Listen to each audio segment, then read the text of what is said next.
नमस्कार विद्यार्थियों, आज हम कक्षा 9 गणित पाठ 7 त्रिभुज की प्रश्नावली 7.3 को करने वाले हैं। आज हम इस प्रश्नावली में पढ़ेंगे दो और सर्वांग सम के नियम। अभी तक हमने दो पढ़े हैं, एक उसी में से और आ गया था, कुल मिला के 3 पढ़े थे, जो कि था SAS, AAS 3 ये थे। अभी दो और पढ़ने वाले हैं, SSS, RHS सर्वांग सम, कुल मिला के 5 सर्वांग हो जाएंगे। तो देखो इसमें SAS कर ले, RHS कर ले, उसके बाद हम प्रश्नावली करेंगे डायरेक्ट। तो इसमें मैं बहुत इसका से दुद्ध नहीं दिखाने वाला हूं, डायरेक्ट आप समझ लो कि ये SAS क्या है, RHS क्या है। तो देखो भाई, SSS मतलब साइड साइड साइड, भुजा भुजा भुजा। अगर किन्हीं दो त्रिभुजों की, ठीक है, तीनों भुजाएं दूसरे किसी त्रिभुज के तीनों भुजा के बराबर हो, तब उसे बोलेंगे SSS सर्वांग सम। जैसे यहां पे बनाया है, दो हमने चित्र बनाया है, त्रिभुज का आकृति बनाई है। देखो ये वाली आकृति में ये वाली भुजा देखो, यहां से यहां तक की दूरी जो दी गई है वो है 4 सेंटीमीटर, और इस वाली आकृति में देखो यहां से यहां तक की दूरी जो है वो भी 4 सेंटीमीटर, मतलब ये वाली भुजा इस वाली भुजा के बराबर हो गई। ठीक है, ये वाली भुजा देखो, ये 5 सेंटीमीटर, यहां से लेके यहां तक 5 सेंटीमीटर, यहां से लेके यहां तक 5 सेंटीमीटर, यानी कि इस त्रिभुज की ये भुजा बराबर हो गई। उसी तरह ये वाली भुजा यहां से लेके यहां तक 7 सेंटीमीटर, यहां से लेके यहां तक 7 सेंटीमीटर। अगर 3 भुजाएं ऐसा हो जा रही हैं, 3 भुजाएं किन्हीं दो त्रिभुजों की बराबर हो जा रही हैं, तो हम उन्हें बोलेंगे कि ये क्या है, सर्वांग सम है। कौन से नियम से है? SSS सर्वांग सम नियम।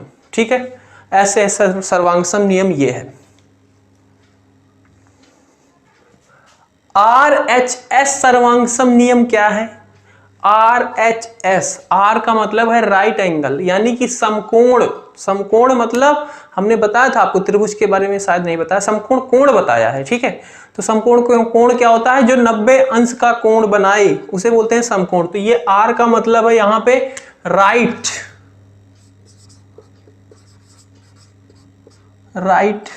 एंगल। ठीक है, H का मतलब है हाइपोटेन्यूस,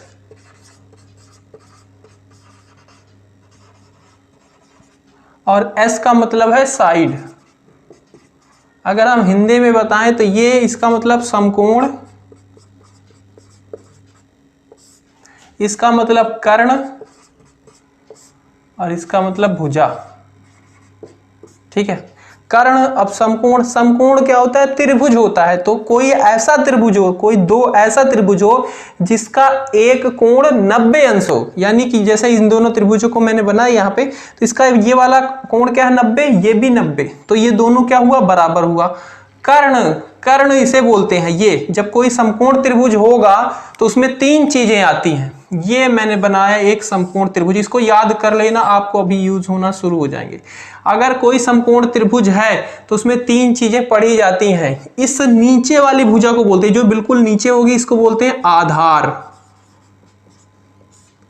और ये जो सबसे बड़ी भुजा होती है, या फिर इसे कह सकते हो कि जो समकोण के सामने होती, ये है समकोण, इसके सामने क्या है? ये, इसको बोलते हैं कर्ण।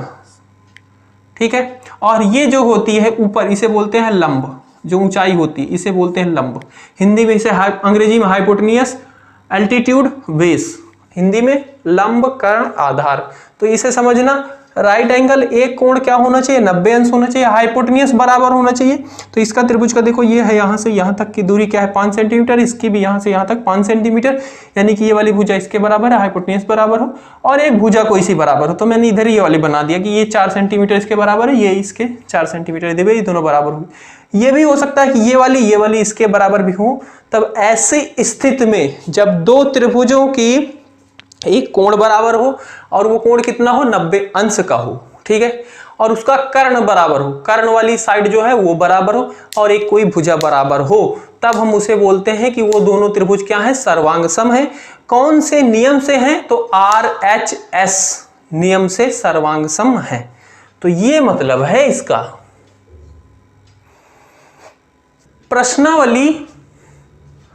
प्रश्नावली 7.3 का पहला प्रश्न जो दिया गया है वो कह रहा है कि त्रिभुज ABC और त्रिभुज DBC, त्रिभुज ABC और त्रिभुज DBC। तो देखो कहां पे है ये त्रिभुज भाई, ABC DBC, मतलब ये पूरा बड़ा वाला त्रिभुज, ये पूरा छोटा वाला त्रिभुज, इन दोनों की बात कर रहा है। एक ही आधार BC पर बने हैं, एक ही आधार मतलब जिसपे ये टिके हुए हैं वो क्या है, आधार BC है। तो इसी के ऊपर बने, हाँ हमें दिख रहा है कि ये BC है, इसी के ऊपर ये वाला बना है, ये वाला भी बना है। दो समद्विबाहु त्रिभुज हैं, बने दो समद्विबाहु त्रिभुज हैं, इनके ऊपर जो बने हैं दोनों त्रिभुज वो क्या है, समद्विबाहु है, आइसोसेलेस ट्रायंगल है, यानी कि उनकी दो भुजाएं बराबर है, उन दोनों भुजाओं के सामने वाले कोण भी बराबर होंगे। क्लियर बात, इतना हमने पढ़ा है वही बता रहे हैं, ठीक है। त्रिभुज इस प्रकार है कि A और D भुजा BC के एक ही ओर स्थित है। A और D ये कहां पे है, भुजा BC के एक ओर, ठीक है। तो ये रही BC, ये रहा A और D, ये क्या है, BC के एक ही ओर है, एक ही साइड है, मतलब हाँ स्थित है। देखिए आकृति 7.39, तो हाँ हमने देख लिया आकृति। यदि AD बढ़ाने पर, AD इसको क्या करें, बढ़ाएं, BC को P पर प्रतिच्छेद करती है। AD को यहां से ऐसे बढ़ाया तो ये क्या किया, P पे प्रतिच्छेद करती है, प्रतिच्छेद करे तो दर्शाइए कि, हाँ P पर प्रतिच्छेद करे तो दर्शाइए कि। फिर हमें ये इन्होंने क्वेश्चन पूछा है, तो इसमें 4 पूछे गए, मैं पहला लिखा हूं, पहले पहला करेंगे, दूसरा करेंगे, तीसरा, चौथा, ठीक है। तो इसमें पहला इन्होंने क्वेश्चन पूछा है कि आप इसे दर्शाइए क्या, त्रिभुज ABD, त्रिभुज ABD, यानी कि ये वाला त्रिभुज दिख रहा है आपको, ये जो है ये वाले त्रिभुज की बात कर रहे हैं, इसे सर्वांगसम सिद्ध करो ACD, त्रिभुज ACD। तो अब ध्यान से देखना कौन कौन से त्रिभुज की बात हो रही है, ये वाले त्रिभुज की बात हो रही है, इस वाले की, यहां से ये वाला एक, ठीक है, और यहां से ये वाला एक, ये वाला, ठीक है। क्लियर बात, ये वाला पोर्शन, ये वाला पोर्शन का जो बन रहा है, इनको सर्वांगसम सिद्ध करना है। तो कैसे करेंगे भाई, अब सोचो इसमें क्या कर सकते हो, कौन सी ऐसी 3 बातें आप बता सकते हो कि जो इसमें बराबर हैं और क्वेश्चन में दी गई हैं वो बातें कि हाँ बराबर है।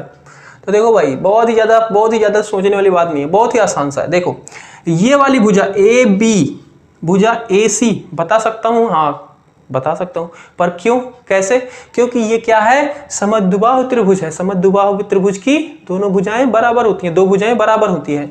तो अगर मैं इस पूरे को बोल रहा हूँ समद्विबाहु त्रिभुज, तो ये वाली भुजा इसके बराबर होगी। क्लियर है बात, ओके। तो मतलब इस वाले त्रिभुज के लिए ये वाली भुजा, इस वाले त्रिभुज के लिए ये वाली भुजा बराबर है।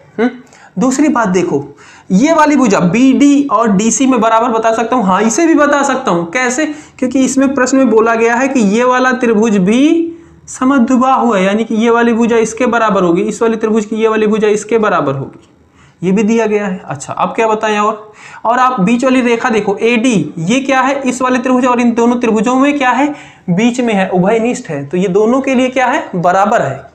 क्लियर बात, तो 3 चीज बताएंगे, उसके बाद ये सिद्ध हो गया। तो देखो इसे करेंगे कैसे, लिखेंगे कैसे, इसे लिखेंगे हल। हम किस में बात कर रहे हैं, कौन से त्रिभुज में, वो चीज लिखनी सबसे पहले जरूरी है। तो त्रिभुज ABD और त्रिभुज ACD हम बात कर रहे हैं इस वाले त्रिभुज में और इस वाले त्रिभुज में, ठीक है। इसमें हम बता रहे हैं कि AB बराबर AC, ये हमें कहां से पता चला, ये प्रश्न में दिया गया है कि ये क्या है, समद्विबाहु त्रिभुज है, ठीक है।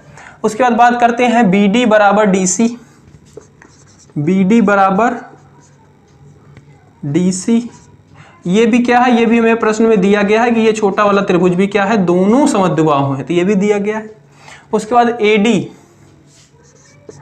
बराबर AD, तो ये क्या है, उभयनिष्ठ है, यानी कि बराबर ही है, उभयनिष्ठ है भाई, कोई चीज है तो दोनों में है, तो यानी कि दोनों में बराबर है। ओके, तो ये उभयनिष्ठ है। तो यहां से आपको 3 चीजें मिल गई, S मतलब साइड, साइड मतलब भुजा, भुजा, तो ये क्या हो गया, S सर्वांगसम से सिद्ध हो गया कि ये सर्वांगसम है। तो लिखेंगे अतः त्रिभुज ABD सर्वांगसम है त्रिभुज ACD, कौन से नियम से, तो ये है S सर्वांगसम नियम से, ये इस नियम से सर्वांग सम है। ठीक है, तो इसका पहला पार्ट तो ऐसे हो जाएगा। इस चीज को आप नहीं लिखना, ये मैं लिखता हूं आपको बताने के लिए।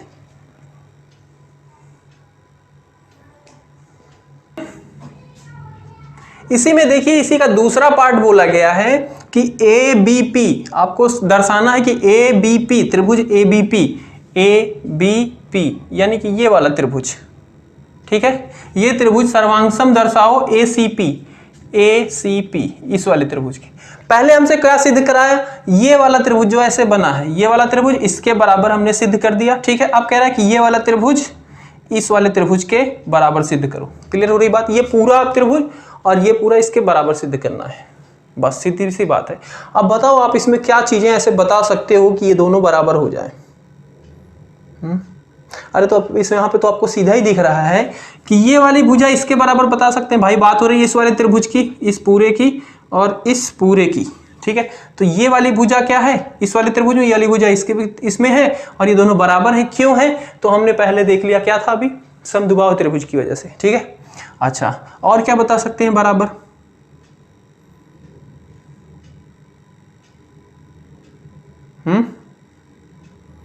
और ध्यान से देखना, जब दो भुजाएं बराबर होती हैं किसी त्रिभुज की तो उसके सामने वाला कोण भी बराबर होता है। यानी कि ये वाला कोण पूरा वो B इस वाले भुजा के सामने है, यानी कि ये कोण, और इस वाली भुजा के सामने कौन सा है, ये वाला कोण।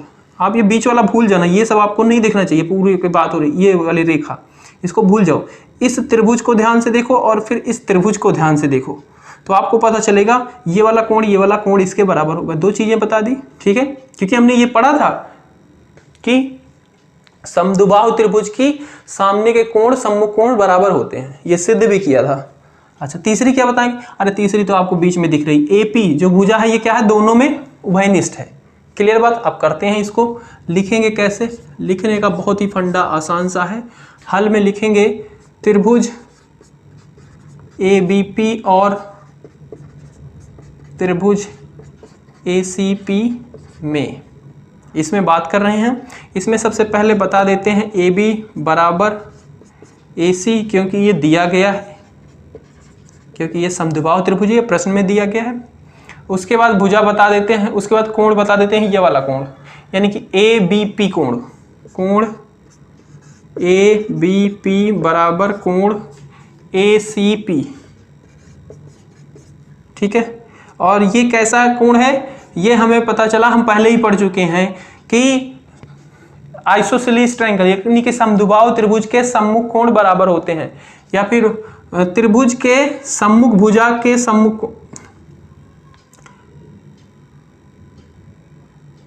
बराबर भुजा के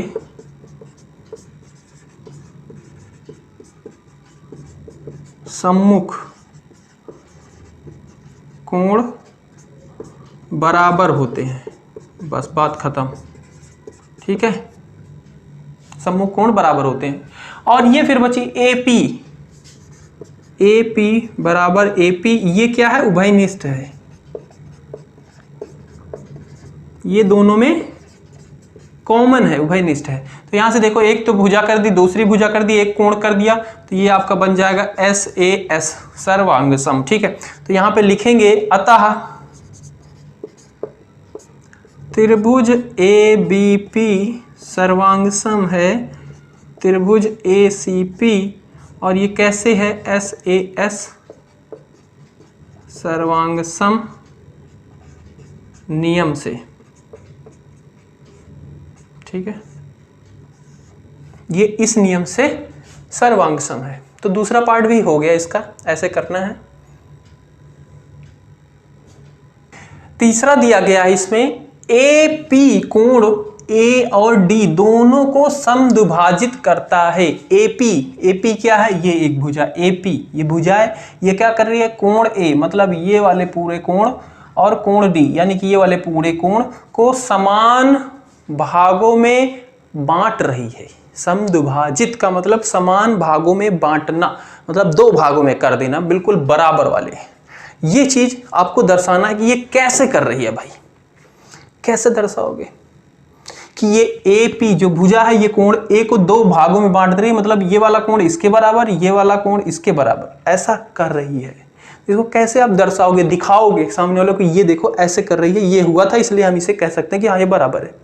तो देखो हमने अभी पहला प्रश्न जो इसका किया, पहला पार्ट, उसमें हमने ये वाला त्रिभुज इस वाले त्रिभुज के बराबर सिद्ध कर दिया है, ठीक है, यानी कि सर्वांगसम कर दिया है। और हमें पता है कि सर्वांगसम त्रिभुज के संगत भुजा हो या कोण हो बराबर होता है। तो ये क्या था, इस वाले त्रिभुज की एक कोण था, ये वाला भी क्या है, इस वाले त्रिभुज का एक कोण है, तो ये दोनों बराबर होगा। कैसे, CPCT, congruence part of congruence triangle, Hindi में इसे कहेंगे सर्वांगसम त्रिभुज की संगत कोण बराबर होते हैं, या संगत कोण, इतना लिख दोगे बहुत है, ठीक है। तो अब इसे हल में कैसे लिखेंगे भाई, तो हल में इसे लिखेंगे हम, हल सबसे पहले आपको बताना होगा कौन से कोण कहाँ की बात कर रहे हो, या फिर डायरेक्ट भी लिख सकते हो, ये नंबर पे डिपेंड करेगा। तो हम इसे लिख देते हैं कि ये वाला कोण, कोण ये, यानी कि कोण BAP बराबर कोण CAP, यानी कि ये वाला कोण, ये बराबर है। ये कैसे है, कैसे है, आप डायरेक्ट लिखना चाहो तो ये भी लिख सकते हो, क्योंकि त्रिभुज ABD सर्वांगसम है त्रिभुज ACD, ये लिख सकते हो। या फिर आप लिख सकते हो कि ये क्या है, CPCT सर्वांगसम त्रिभुज की संगत कोण है। क्लियर है बात, दोनों आप लिख सकते हो रीजन में। तो ये तो सिद्ध होगा। और जब ये बराबर है, जाहिर सी बात है बराबर है, तो इस रेखा ने इन दोनों को समद्विभाजित किया होगा, ठीक है। तो यहीं पे लिखेंगे अतः AP कोण A को समद्विभाजित करती है या करता है, ठीक है। जैसे प्रश्न पूछा गया है, करता है तो हम भी करता है लिखेंगे, अगर करती है करती लिखते। तो ये चीज हो गई क्लियर, ठीक है। इसमें डी वाले को भी बता रहा है, तो डी वाले के लिए हम यहीं पे कर देते हैं इसको भी, डी वाले के लिए। तो ये है डी, ठीक है, ठीक है। तो सबसे पहले तो हमें ये वाला त्रिभुज, इसके कॉन्ग्रुएंस हमने सिद्ध नहीं किया है अभी, तो हम डायरेक्ट नहीं लिख सकते कि ये इसके बराबर और ये CPCT हो गया, नहीं लिख सकते भाई। हमने इस वाले को क्यों लिख दिया, क्योंकि हमने सिद्ध कर दिया है ऊपर, इसको नहीं लिख सकते। तो इसको कैसे करेंगे, तो सबसे पहले हम इनको दोनों को सर्वांगसम सिद्ध करेंगे। इस वाले त्रिभुज BDP CDP, इसको सर्वांगसम सिद्ध करेंगे, फिर उसके बाद हम बताएंगे कि हाँ ये इसी का पार्ट है, ये भी बराबर होगा और ये समद्विभाजित करता है। तो हम बात करेंगे त्रिभुज BDP और त्रिभुज CDP में, इसमें हम क्या तीन चीजें बराबर बता सकते हैं। तो सबसे पहले आपको दिख रहा हो ये वाली भुजा, ये वाली भुजा, क्योंकि ये दिया गया है, क्या दिया गया है कि ये दोनों त्रिभुज जो बने थे इस पे, इसी के बेस पे आधार पे ये दोनों समद्विबाहु थे, तो ये वाली भुजा इसके बराबर हो जाएगी, ठीक है। क्लियर है बात। और क्या बराबर बता सकते हो, ये वाली भुजा, तो एक तो ये चीज आप बता दिए। दूसरा क्या बता सकते हो, ये वाली भुजा इस वाली भुजा के बराबर, BP बराबर PC, कैसे बता सकते हो, क्योंकि हमने सिद्ध किया कि ये वाला त्रिभुज, ये ABP यानी कि ये वाला त्रिभुज ACP इस वाले त्रिभुज के बराबर है। तो ये भुजा क्या थी, इन दोनों त्रिभुजों की संगत भुजाएं थी, तो ये भी बराबर होंगी, CPCT से ये भी हो जाएगा। और बीच में आपको मिल रहा है DP, ये क्या है, कॉमन है, उभयनिष्ठ है, तो इससे हम सिद्ध कर देंगे। तो इसमें लिखेंगे BD बराबर CD, ठीक है। और ये क्या है, ये दिया है, सबसे पहली बात तो ये दिया है, हमने वहां से सिद्ध कर दिया। दूसरी बात बताते हैं BP बराबर PC, ये कैसे हमें पता चला, क्योंकि ये दोनों ट्रायंगल, कौन से ट्रायंगल, ट्रायंगल ABP सर्वांगसम है ट्रायंगल ACP, ठीक है। तो ये जब सर्वांगसम है तो ये भी भुजा होगा, ये BP, ये रहा BP और ये रहा CP, इसी के कॉन्ग्रुएंट वो संगत भाग है, तो हो जाएगा, ठीक है, बराबर हो जाएंगे। ये हो गई बात। और फिर हम बता सकते हैं DP बराबर DP, DP बराबर DP, ये क्या है, उभयनिष्ठ है।